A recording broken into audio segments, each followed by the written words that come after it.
오늘 우리에게 허락하신 하나님의 말씀 다니엘서 5장 17절부터 마지막 절 31절까지 말씀입니다. 구약성경 1241면입니다. 다니엘서 5장 17절부터 31절까지 말씀, 구약성경 1241면입니다. 17절부터 우리 함께 말씀을 봉독하겠습니다. 다니엘이 왕에게 대답하여 이르되, 왕의 예물은 왕이 친히 가지시며 왕의 상급은 다른 사람에게 주옵소서. 그럴지라도 내가 왕을 위하여 이 글을 읽으며 그 해석을 아뢰리이다. 왕이여, 지극히 높으신 하나님이 왕에 붙인 느부갓네살에게 나라와 큰 권세와 영광과 위엄을 주셨고 그에게 큰 권세를 주셨으므로 백성들과 나라들과 언어가 다른 모든 사람들이 그의 앞에서 떨며 두려워하였으며 그는 임의로 죽이며 임의로 살리며 임의로 높이며 임의로 낮추었더니 그가 마음이 높아지며 뜻이 완악하여 교만을 행함으로 그의 왕위가 패한 바 되며 그의 영광을 빼앗기고 사람 중에서 쫓겨나서 그의 마음이 들짐승의 마음과 같았고 또 들나귀와 함께 살며 또 소처럼 풀을 먹으며 그의 몸이 하늘 이슬에 젖었으며 지극히 높으신 하나님이 사람 다스리시며 자기의 뜻대로 누구든지 그 자리에 세우시는 줄을 알기에 이르렀나니 벨사살 왕이여, 왕은 그의 아들이 되어서 이것을 다 알고도 아직도 마음을 낮추지 아니하고 도리어 자신을 하늘의 주제보다 높이며 그의 성전 그릇을 왕 앞으로 가져다가 왕과 귀족들과 왕후들과 후궁들이 다 그것으로 술을 마시고 왕이 또 보지도 듣지도 알지도 못하는 금, 은, 구리, 새와 나무, 돌로 만든 신상들을 찬양하고 도리어 왕의 호흡을 주장하시고 왕의 모든 길을 작정하시는 하나님께는 영광을 돌리지 아니하신지라. 이러므로 그의 앞에서 이 손가락이 나와서 이 길을 하였나이다. 기록된 글자는 이것이니 곧 메네 메네 데겔 우바르신이라.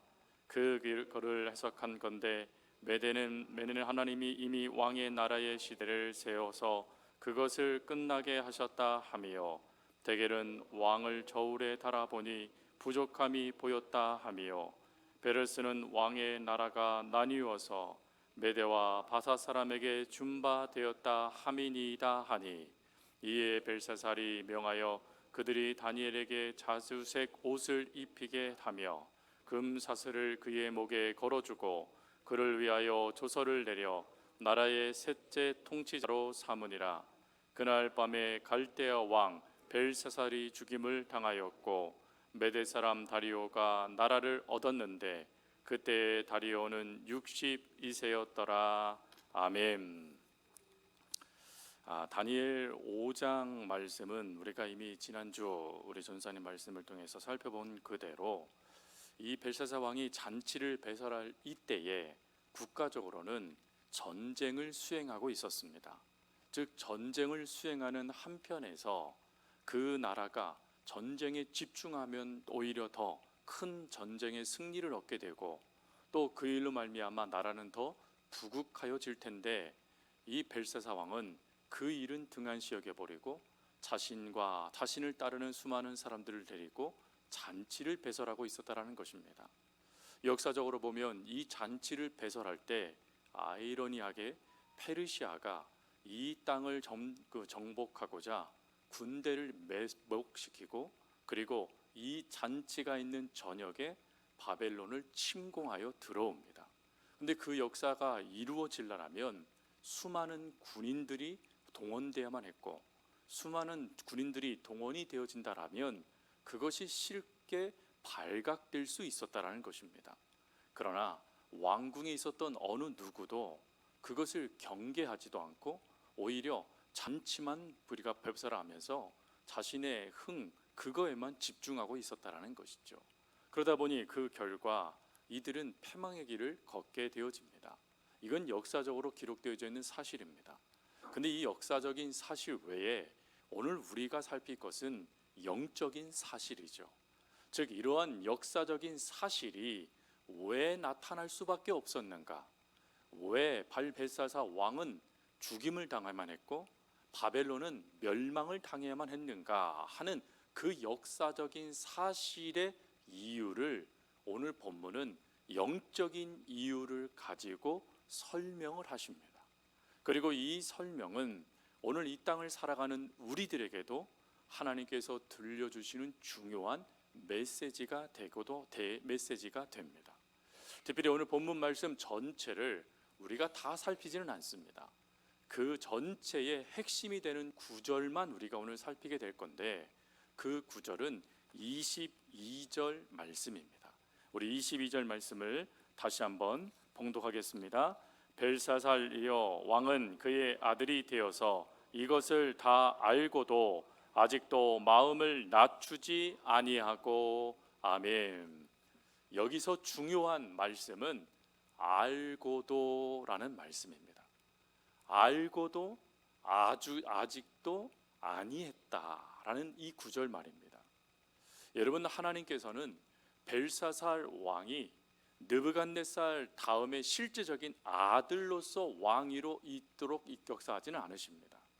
특별히 느부갓네살의 아들이 됐다라는 이 표현은 실제의 아들이 됐다라는 표현이 아니라 우리가 잘 알고 있듯이 이 느부갓네살은 이미 하나님의 부름을 받았고 그 다음에 왕과 그 다음에 다시 또 왕이 된 세 번째 왕입니다. 그러니 위대한 조상이라는 뜻을 갖고 있는 것이 바로 그의 아들이 됐다라는 뜻입니다. 즉 위대한 조상의 뒤를 이어서 왕위를 얻게 됐다라는 것입니다. 그러니 그가 이 위대한 왕으로 불림받았던 느부갓네살이 깨달았던 참 진리를 그도 깨닫고 그 삶을 그가 살아갔다라면 그도 당연히 뭐라고 불림을 받았을까요? 위대한 왕이라고 불림을 받을 수 있었다라는 것입니다. 그 모든 것을 이끌어 주시기 위해서 하나님은 느부갓네살을 통해서 하나님의 역사를 느부갓네살의 인생을 통해 보여주셨고 그리고 실제로 느부갓네살을 통하여 어떤 것을 반포하게 하셨냐면 하나님만이 참된 신이시고 그 하나님이 인생의 모든 것들을 주관하시는 유일하신 하나님이시다라는 것을 느부갓네살이 조서를 내려서 온 바벨론 백성들이 알 수 있도록 하나님은 미리 그 모든 나라의 초석, 그 모든 나라가 하나님 안에 살아갈 수 있는 길을 예비해 주셨다라는 것입니다.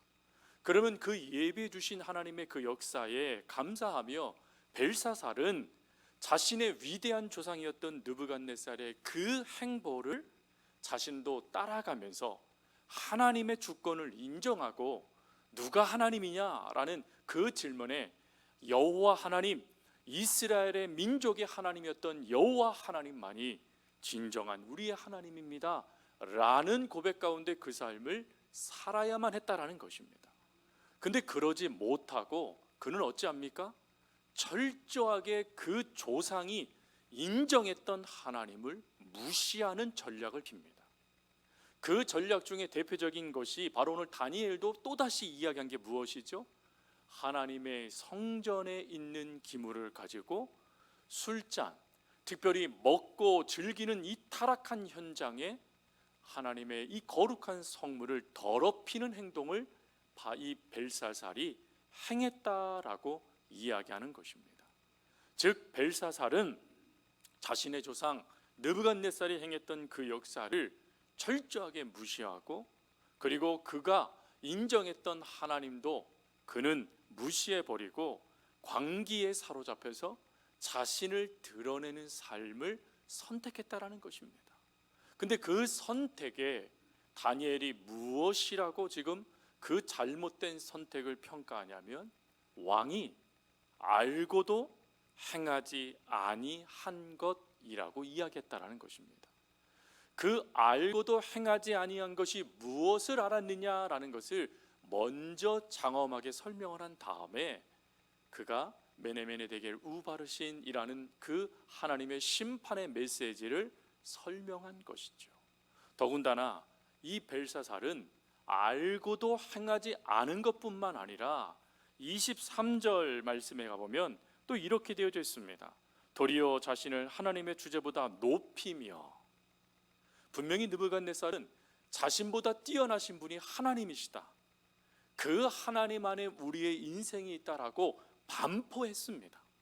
모든 백성이 듣도록 그가 아예 성문화를 해버린 것입니다. 여러분이 성문화하다라는 이것이 왜 중요하냐면 바벨론은 법치 국가였기 때문에 그렇습니다. 즉 바벨론에는 법전이 있었어요. 어떻게 재판을 해야 되고 무엇이 죄가 되는지 그것이 아예 문서화로 기록된 민족이 바벨론 민족이었습니다. 근데 그 바벨론 민족의 법전의 최고의 기준점이 무엇이었냐면 하나님이었다라는 것입니다.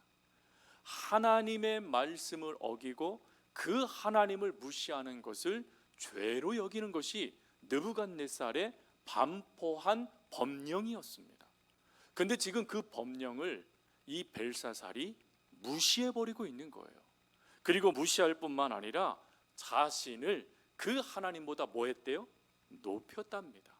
여러분, 성경의 하나님은 교만한 자를 어찌하신다 그랬죠? 낮추신다 그러셨습니다. 근데 이 낮추다라는 이 단어가 어떤 단어인가, 그 원 의미를 보니까 밟아버리다라는 뜻입니다. 그냥 이렇게 낮춰버리는 게 아니라 아예 하나님이 밟으신다라는 거예요. 여러분, 하나님이 밟으면 살 수 있습니까? 제가 생명의 삶을 할 때 이런 말씀을 드렸어요. 사자가 회심을 해서 토끼에게 토끼야 내가 너를 사랑한다 라고 이야기하면 토끼가 은혜롭게 받겠습니까? 기절하겠습니까? 제가 그 얘기를 했습니다. 그래서 대부분 맞추시더라고요. 우리 성도님들도 맞추셨네요. 기절합니다. 여러분, 하나님이 밟으면 끝난 것입니다. 그러면 그 얘기는 실제적으로 뭘 의미하는 것이죠? 하나님이 아예 치신다라는 걸 말씀하는 것입니다. 근데 벨사살은 하나님의 이 진노를 면할 수 있었습니다. 그것이 바로 위대한 조상 느부갓네살이 선포했던 성문화된 하나님이 누구신가에 대한 자신의 경험이었습니다. 근데 그 경험을 무시하고 나를 높였다라는 것입니다. 또 두 번째로는 어떻게 되어 있습니까? 하나님의 성전 그릇을 왕 앞으로 가져다가 왕과 기숙들과 왕후들과 후군들 다 그것으로 술을 마시고 방종했다라는 거예요. 하나님 앞에 하나님의 물리에 사용되는 것을 가지고 하나님의 이름을 더럽히며 방종했다라는 것입니다. 그리고 더 중요한 말을 합니다. 왕이 또 보지도 듣지도 알지도 못하는 금은 구리 새와 나무 돌로 만든 신상에게 찬양하고 도리어 왕의 호흡을 주장하셨다. 이게 무슨 말입니까? 술을 마실 뿐만 아니라 우상을 손에 들고 그 우상을 자랑했다라는 것이에요. 그리고 자랑함으로 끝나지 않고 마지막 절에 보니까 하나님께 영광을 돌리지도 아니하였다라고 이야기합니다. 즉 아예 하나님께 돌려야 될 영광을 도둑질해 버렸다라는 것입니다. 여러분, 이 구절을 다니엘이 이야기하면서 뭐라고 이야기했다고 말씀드렸죠? 왕이 안다라고 말씀을 드렸습니다. 즉 왕은 그럼 뭘 안다는 것입니까? 이것이 하나님 앞에 죄가 된다라는 것을 벨사살은 알고 있었다라는 것입니다. 알지만 행하지 않았다라는 것이지요. 여러분, 이 부분을 성서 신학자들은 대부분 한 가지의 죄로 이야기합니다. 그 죄는 하나님의 은총을 업신 여기며 고의적으로 알고도 행하지 않는 죄를 범한 것이라고 이야기합니다. 알고도 행하지 않는 죄인데 이 알고도 행하지 않는 죄를 어떻게 범했대요? 고의적으로 범했답니다. 즉 알고도 행하지 않았던 알고도 행하지 않는 이 죄, 하나님을 믿어야 되는 그 죄를 고의적으로 그가 무시하고 고의적으로 하나님의 이름을 먹칠하고 고의적으로 하나님을 조롱했다라는 거예요. 단지 술김에 지금 이 일을 벌이고 있는 것이 아니라는 것입니다.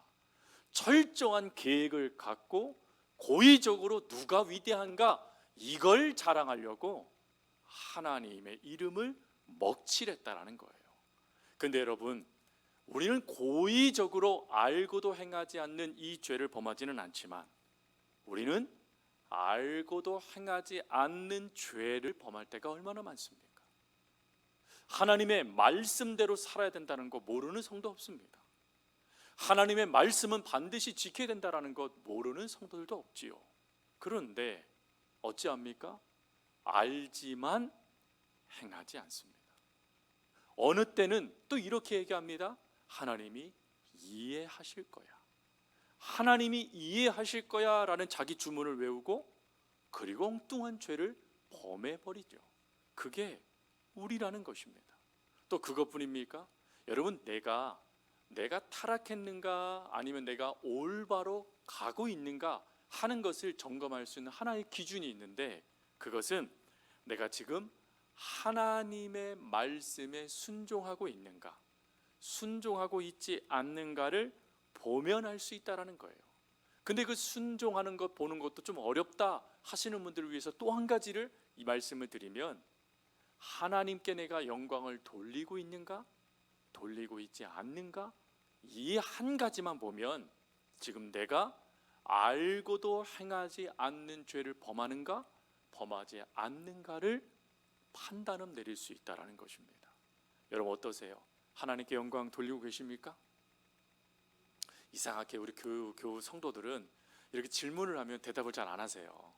혹시 찔리시거나 그러실까 봐 그러시는데, 여러분 잘하고 계시는 거 많잖아요. 하나님을 위해서 하고 계신 거 많잖아요.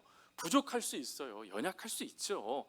그래도 우리가 하나님께 어떠하든지 간에 또다시 일어서 하나님께 영광을 돌리고 있다라면 잘하고 계신 거예요. 그러나 우리가 그럼에도 불구하고 실수하고 그럼에도 불구하고 하나님의 말씀을 놓칠 때 있지 않습니까? 그러면 놓치면 끝일까요? 안타깝게도 그렇지 않다라는 것입니다. 여러분 야고보서 4장 16절 17절 말씀 아시죠? 오늘 이 벨사살 왕을 그대로 평가한 말씀이기도 해요. 14장 16절 17절 말씀 같이 읽겠습니다. 이제도 너희가 허탈한 자랑을 하니 그러한 자랑은 다 악한 것이라. 그러므로 사람이 선을 행할 줄 알고도 행하지 아니하면 죄니라. 안타깝게도 알고도 행하지 않는 게 뭐랍니까? 죄라는 거예요. 죄를 짓는 것이라는 겁니다. 근데 여러분, 이 죄를 짓는 이 모습에 느부갓네살과 벨사살을 향한 하나님의 대처하시는 방법이 다르다는 걸 아십니까? 느부갓네살은 기회를 주세요, 하나님이. 근데 벨사살은 기회를 주시 아니하시고 그의 생명을, 그의 나라를 그날 멸망시켜 버리십니다. 그럼 왜 이런 차이가 났을까요? 답은 하나예요. 알고도 행하지 않았기 때문에 그렇습니다. 그래서 여러분, 알고도 행하지 않는 이것이 얼마나 하나님 앞에 큰 죄가 되는지를 하나님은 우리들에게 깨닫게 하시고자 오늘 이 말씀을 우리에게 전해주고 계신 거예요. 근데 여러분, 여기에서 주눅들지 마시고 또 여기에서 위축당하지 마세요. 우리가 또 알고 있는 것이 하나가 있습니다. 그것이 뭐죠? 하나님은 긍휼의 하나님이시라는 겁니다. 즉 우리가 알고도 행하지 못하는 이 죄를 짓고 그리고 그 끝을 향하여 나아가다가 어느 순간 하나님이 그것을 깨닫는 은혜를 우리에게 주세요. 그러면 그 깨달음 가운데 하나님의 그 은혜를 기억하면서 하나님 앞에 회개하게 되어지면 하나님이 우리의 죄를 용서하십니까? 용서하지 않으십니까? 용서하신다는 거예요. 그러니 성도 여러분, 혹 알고도 행하지 못한 죄가 있다라면 이렇게 기도하세요. 하나님, 하나님의 말씀을 안다면 암만큼 제가 반응할 수 있는 믿음을 주세요. 그리고 혹 제가 실수하여 하나님의 말씀보다 제가 원하는 것을 더 따라간다라면 하나님 깨달을 수 있는 은혜를 주시고 회개함으로 하나님 앞에 다시 설 수 있는 기회를 저에게 주세요 라고 기도하십시오. 그러면 하나님은 그런 우리들의 기도를 들으시고 응답하시며 멸망, 진노 이 모든 것들을 거두시고 또다시 하나님의 귀한 사역을 감당할 수 있도록 역사하신다라는 것입니다. 다니엘은 그것을 분명히 깨닫게 하기 위해서 느부갓네살의 이야기를 장엄하게 이야기한 거예요. 그가 깨닫고 하나님을 바라봤을 때 하나님이 그를 회복시켜 주셨는데 왕이여 이 깨달을 수 있는 이 기회를 왕은 왜 놓치고 계십니까? 라고 하며 지금 이 말씀을 주고 있는 것입니다. 성도 여러분, 오늘 이 탄식이 우리에게 들려오는 탄식이 되지 않길 바랍니다. 오히려 우리들에게 이것을 깨닫게 해주시는 성령님의 역사가 있다라면 즉시 회개하고 즉시 무릎을 꿇고 그 삶을 하나님께로 되돌릴 수 있는 은혜와 사랑이 저와 여러분 가운데 있길 바랍니다. 말씀을 정리합니다. 성도 여러분, 다니엘서 4장부터 5장의 핵심은 누가 하나님이냐 하는 것입니다. 그 핵심의 답은 하나님만이 유일한 하나님이시라는 것입니다. 그 하나님을 매 순간 인정하십시오. 그리고 그 하나님을 끊임없이 알아가십시오. 그리고 그 하나님을 알아가신 만큼 반드시 그거에 합당한 삶을 살아가십시오. 하나님은 여러분들의 삶을 책임져 주실 겁니다. 여러분들의 삶과 함께 해 주실 것입니다. 그리하여 그리스도인다운 삶을 살아갈 수 있도록 도와주실 것입니다. 그 은혜를 하나님께 찬양하며 감사할 수 있는 저와 여러분들이 되어줄 수 있기를 간절히 주님의 이름으로 부탁드립니다. 우리